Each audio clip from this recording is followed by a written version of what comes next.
panis angelorum, factus cibus viatorum, vere panis filiorum, non mitendus canibus. Bueno, empezamos la cuaresma con también esta situación mundial, así que viene bien para reflexionar sobre lo efímero que es todo, ¿no? Cómo el mundo parecía firme en algún sentido y ahora cambió. Bueno, Dios también se burla de los planes de los poderosos y parecía que todo iba en un sentido, pero ahora puede ir en otro, y así pasa. No hay nada firme en este mundo, solo Dios y su voluntad. Respecto al Evangelio de hoy, tenemos un comentario de San Agustín que dice lo siguiente: es bien manifiesto la voluntad del Señor en los preceptos, en los mandatos que nos ha dado, que no es otra esa voluntad que dirigir nuestras intenciones a los goces del alma. Es decir, hay goces carnales y también hay gozos espirituales. Entonces, lo que Jesús nos va enseñando es para aprender a percibir y a tener esos goces del alma.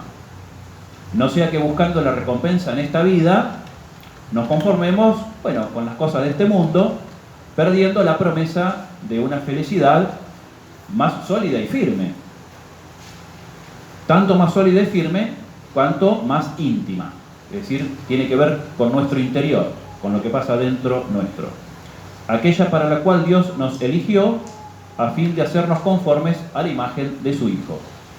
Respecto a este particular, hay que notar que la jactancia, podríamos traducir la fanfarronería, el orgullo, la jactancia, no solamente puede hallarse en el esplendor de la pompa de las cosas corporales, sino también en el aspecto desaliñado que se finge para manifestar austeridad. Es decir, puede haber orgullo, no solamente cuando vemos una persona poderosa, ¿no?, que le gusta enrostrar a los demás su poder, o lo que sea, sino que también hay orgullo en el que se hace pasar por humilde, por pobre o por pobrecito, justamente porque lo está haciendo como actuación. De ahí que Jesús a los fariseos los llamaba hipócritas, que quiere decir actores. Están haciendo una actuación, una puesta en escena, ¿sí? Y esto, dice San Agustín, es más peligroso porque en este caso podría ser que el engaño busca como pretexto a Dios. De ahí justamente está que el Señor siempre pelea con los fariseos, más incluso que con los saduceos. Los saduceos eran más aferrados al dinero, eran gente rica, era la casta sacerdotal, pero la parte más alta de la casta sacerdotal, generalmente, y eran los que mandaban del grupo de Anás y Caifás, era la clase alta. Pero los fariseos más bien simulaban ser de pobres de Dios, ¿no? Como valorando la pobreza, el despojo, pero era toda una actuación, ¿sí? Justamente, y está el peligro porque el fariseo lo dice, que está haciendo su actuación usando a Dios como escudo, tratando de poner por encima cierto principio religioso, que en el fondo es falso. Dice San Agustín, a la verdad, aquel que se distingue por un inmoderado cuidado del cuerpo y del vestido, aquellos que son más mundanos, digamos, que se preocupan del cuerpo, de la ropa, del lujo y de la apariencia exterior, con ese proceder ya demuestra que sigue las pompas de este siglo, ¿tá? Lo vemos y nos damos cuenta que es un mundano, no hace falta más que observarlo. Nadie se engaña, no da apariencia de santidad, más bien da apariencia de que es un pecador confirmado y lo muestra con orgullo. Dice, en cuanto a aquel que haciendo profesión de vida cristiana atrae para sí los ojos de los demás por su sordidez y miseria, es decir, quiere que los demás lo vean, que es un buen cristiano, si esto lo hace de intento y no por necesidad, por sus demás obras puede conjeturarse si le mueve el desprecio de la vanidad o algún motivo de ostentación. Había cierto cardenal en Buenos Aires, que hoy está en unas cumbres muy altas, que siempre daba también muestras de ser muy pobre y austero, y le gustaba sacarse fotos viajando en colectivo o en subte, digamos, para mostrar que no usaba auto propio. Pero esto es una puesta en escena. A eso se refiere el Señor. Hace parecer que es una persona que vive, aunque sea una persona poderosa, pero vive pobremente. Es humilde. Ahí está el peligro de la actuación en la vida cristiana. Por eso el Señor nos ordena que nos guardemos de los lobos vestidos con piel de oveja. Por sus frutos los conoceréis.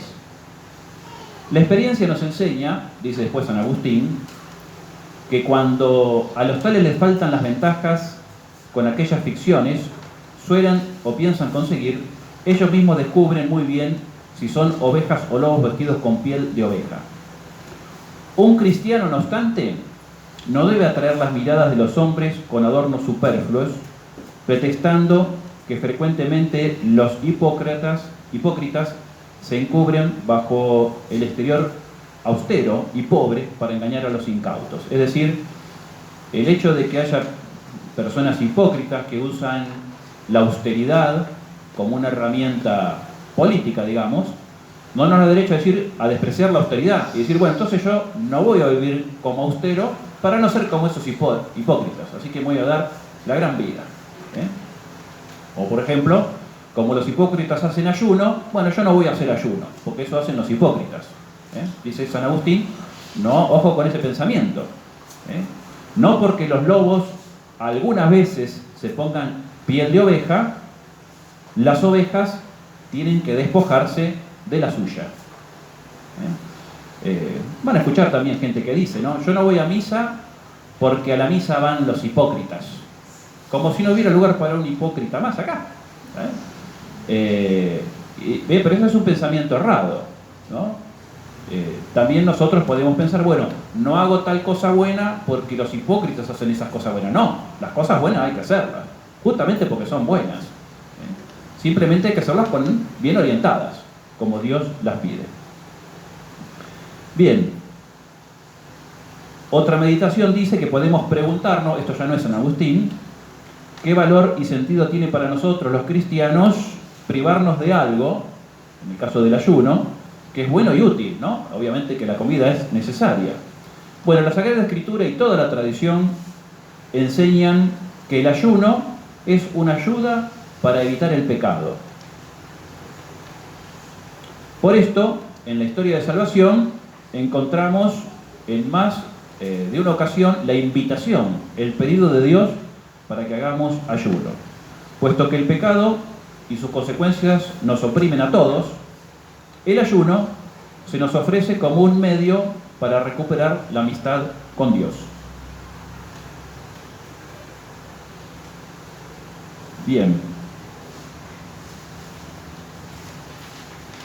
Es también, en algún sentido, una época donde el ayuno, por motivos religiosos, es despreciado. Pero, últimamente, van a ver que se está promoviendo el ayuno por motivos terapéuticos. Incluso he visto que algunos proponen hasta 3 días de ayuno.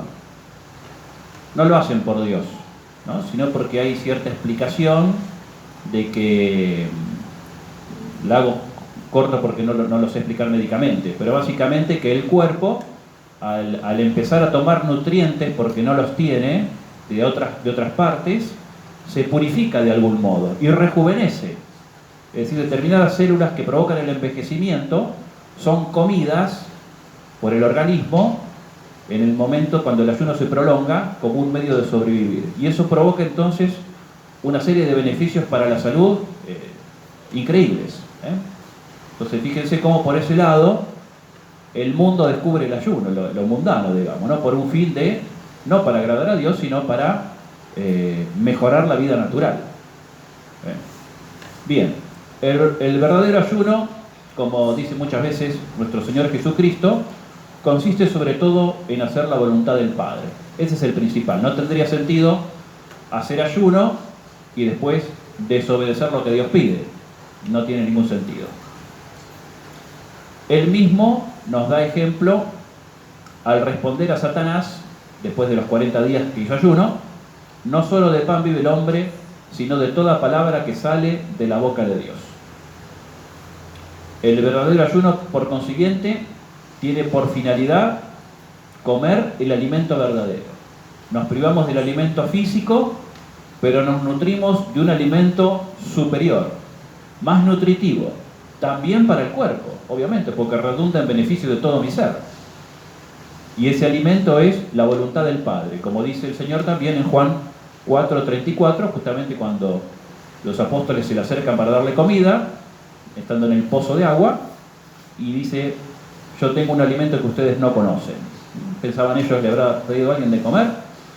No, mi alimento es hacer la voluntad del Padre.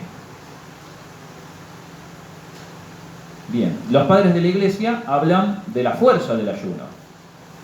El ayuno es una gran fuerza, bien hecho el ayuno es una gran bendición, una gran fuerza espiritual, capaz de frenar el pecado, de reprimir los deseos del viejo Adán, de abrir el corazón del creyente, en el corazón del creyente el camino hacia Dios. El ayuno es además una práctica recurrente y recomendada por todos los santos, de todas las épocas. Escribe San Pedro Crisólogo: el ayuno es el alma de la oración, y la misericordia es la vida del ayuno. Por lo tanto, ven, es el ayuno, pero también el trato con los demás. La misericordia se refiere al trato con las otras personas. Si el ayuno me pone violento, me enloquece un poquito, ¿no?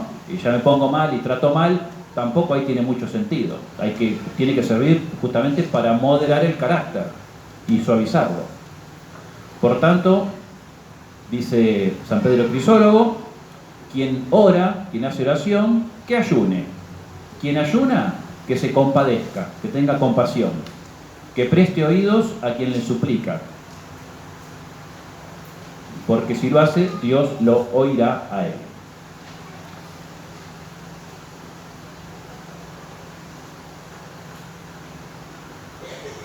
Por último, y para concluir, unamos nuestro ayuno al pedido de María Santísima, pedir por la conversión de los pecadores. Y por qué no también agregar la consagración de Rusia al corazón inmaculado de María, que ese también sea un motivo no solo del ayuno de hoy, sino del ayuno de toda la Cuaresma. Puede ser que en estas circunstancias se acuerde alguien que la Virgen había pedido algo y se haga de una vez por todas, antes que sea demasiado tarde. En el nombre de nuestro Señor Jesucristo. Amén.